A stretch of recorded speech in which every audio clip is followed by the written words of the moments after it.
بسم اللہ الرحمن الرحیم۔ السلام علیکم دوستو، ہاروت و ماروت کون تھے؟ ہاروت و ماروت کے متعلق بنیادی طور پر دو طرح کی روایتیں ملتی ہیں، ایک وہ جو کہ قرآن و حدیث اور تابعین کے اقوال میں موجود ہیں، اور دوسری وہ کہ جو تورات اور انجیل اور اسرائیلی روایتوں میں آتی ہیں، جبکہ ان اسرائیلی روایتوں کو بیشتر علماء اور مورخین نے تائید قرار دیا ہے۔ اس ویڈیو میں ہم ان دونوں روایتوں اور واقعات کو مکمل پیش کریں گے۔ روایتوں کے مطابق حضرت ادریس علیہ السلام کے زمانے میں ایک مرتبہ آسمان اور زمین کے درمیان سے پردوں کو ہٹا دیا گیا تو فرشتوں نے زمین میں آباد انسانوں کو دیکھ کر تعجب کیا اور کہا، یا رب العالمین، ہم تو گناہ کے قریب بھی نہیں جاتے، جبکہ یہ بنی آدم گناہوں میں اتنے مبتلا ہیں۔ اگر ہم ان کی جگہ ہوتے تو کبھی آپ کی نافرمانی نہ کرتے۔ اللہ تعالیٰ نے فرمایا کہ انسانوں کو غصہ اور شہوت دی گئی ہے، اگر یہ چیزیں تمہیں دی جائیں گی تم بھی اسی طرح کے گناہوں میں مبتلا ہو جاؤ گے، لیکن فرشتوں نے کہا کہ ہم ایسا ہرگز نہیں کریں گے۔ لہٰذا اللہ کے حکم سے فرشتوں نے اپنی جماعت میں سے دو بہترین اور اطاعت گزار فرشتوں کو چن لیا، جن کے نام ہاروت اور ماروت تھے۔ اللہ نے ان دونوں فرشتوں میں انسانی فطرت اور شہوت ڈال کر دنیا میں بھیجا۔ وہ شہر بابل میں دو خوبصورت انسان بن کر آئے اور قاضی کے کام میں مقرر ہو گئے، جہاں وہ لوگوں کے درمیان فیصلے کیا کرتے تھے۔ ایک دن ان کے پاس ایک عورت اپنا مقدمہ لے کر آئی اور کہا کہ اس کا شوہر اسے بہت پریشان کرتا ہے۔ ہاروت اور ماروت نے جب اس عورت کو دیکھا تو وہ اس کی خوبصورتی اور حسن سے مرعوب ہو گئے اور اس پر عاشق ہو گئے۔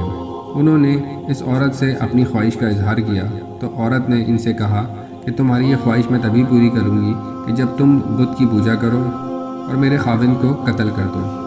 ہاروت اور ماروت نے شراب نوشی کو چھوٹا گناہ سمجھ کر پی لیا اور نشے کی مستی میں دونوں کبیرہ گناہ کر بیٹھے۔ اس عورت نے آسمان پر چڑھنے کا عمل بھی سیکھ لیا تھا، جس کے ذریعے وہ آسمان پر جاتے تھے۔ جب عورت اس عمل کے ذریعے آسمان پر گئی تو اللہ کے حکم سے اسے ستارے کی شکل میں مسخ کر دیا گیا۔ کیونکہ اس عورت کا نام زورا تھا، اسی لیے اس سیارے کا نام زورا رکھا گیا، جسے آج زینس کہتے ہیں۔ اس گناہ کی وجہ سے ہاروت اور ماروت اس اسم اعظم کو بھول گئے جسے وہ پڑھ کر وہ آسمان پر جاتے تھے، اور بطور سزا انہیں بابل کے کنویں میں الٹا لٹکا دیا گیا، جہاں وہ تا قیامت تک وہیں رہیں گے۔ یہ اسرائیلی روایت ہے، جسے امام ابن کثیر اور فخر الدین رازی جیسے مفسرین افسانہ اور من گھڑت کہانی قرار دیتے ہیں۔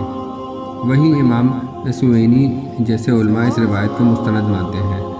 ہاروت اور ماروت کے اس سلسلے میں ایک اور روایت بیان کی گئی ہے، جس کے مطابق ایک زمانے میں شہر بابل روئے زمین پر تہذیب و تمدن کا مرکز تھا۔ یہاں کے لوگ باطل خدا کی پرستش کیا کرتے تھے۔ یہ لوگ اپنی قسمت ان سے وابستہ سمجھتے تھے۔ یہ لوگ علم نجوم اور علم فلکیات میں بڑے ماہر تھے۔ ان کے بت قدوں میں ستاروں کی پوجا کی جاتی تھی۔ یہ لوگ جادو کو بھی بڑی اہمیت دیتے تھے اور اس علم کے ذریعے معاشرے میں بہت فساد پھیلاتے تھے۔ یہ لوگ جادو میں بہت آگے بڑھ چکے تھے اور ان میں بڑے بڑے جادوگر موجود تھے۔ ان کی تاریخی کتابوں میں جگہ جگہ جادو ہی جادو نظر آتا تھا اور ان کی جادو کی دور دور تک بہت مشہوری تھی۔ مختصر یہ کہ یہ اس شہر کا باشندہ ہونا ہی جادوگر ہونے کی علامت تھی۔ جب حضرت سلیمان علیہ السلام کی حکومت آئی تو آپ نے ان لوگوں کو اس شرکیاتی عمل سے روکا اور ان کی جادو کی کتابوں کو ایک جگہ جمع کر کے اپنی عظیم کرسی کے نیچے دفن کر دیا، تاکہ اس فتنے کا جڑ سے خاتمہ ہو جائے۔ جب سلیمان علیہ السلام کی وفات ہوئی تو شیطان نے ان کتابوں کو دوبارہ کھود نکالا اور لوگوں سے کہا کہ سلیمان علیہ السلام پیغمبر نہیں تھے، بلکہ ان کتابوں کے ذریعے حکومت کیا کرتے تھے۔ لہٰذا ہوا میں اڑنا، جنات پر قابو پانا اور سلیمان علیہ السلام کی غیر معمولی معجزات دراصل جادو کا عمل تھا۔ بنی اسرائیل نے اس کی پیروی کی اور ان کتابوں کو پڑھنا شروع کر دیا، لہٰذا دوبارہ یہ شرانگیز علم اس قوم میں سرایت کر گیا۔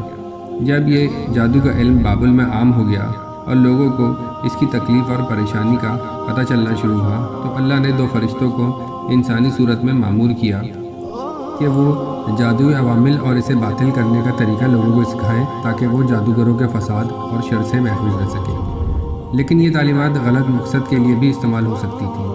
حالانکہ وہ فرشتے لوگوں کو تنبیہ کرتے تھے اور کہتے تھے کہ یہ تمہارے لیے ہی ایک طرح کی آزمائش ہے، لیکن پھر بھی وہ لوگ ایسے کاموں میں پڑ گئے جو انسانوں کے لیے نقصانات کا باعث بنا۔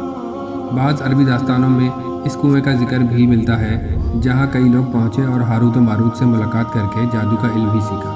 جبکہ بعض مورخین کہتے ہیں کہ عراق کے شہر کے قریب ایک کھنڈر میں موجود قدیم کنویں ہیں، جہاں سے بابل کی سرحد شروع ہوتی ہے۔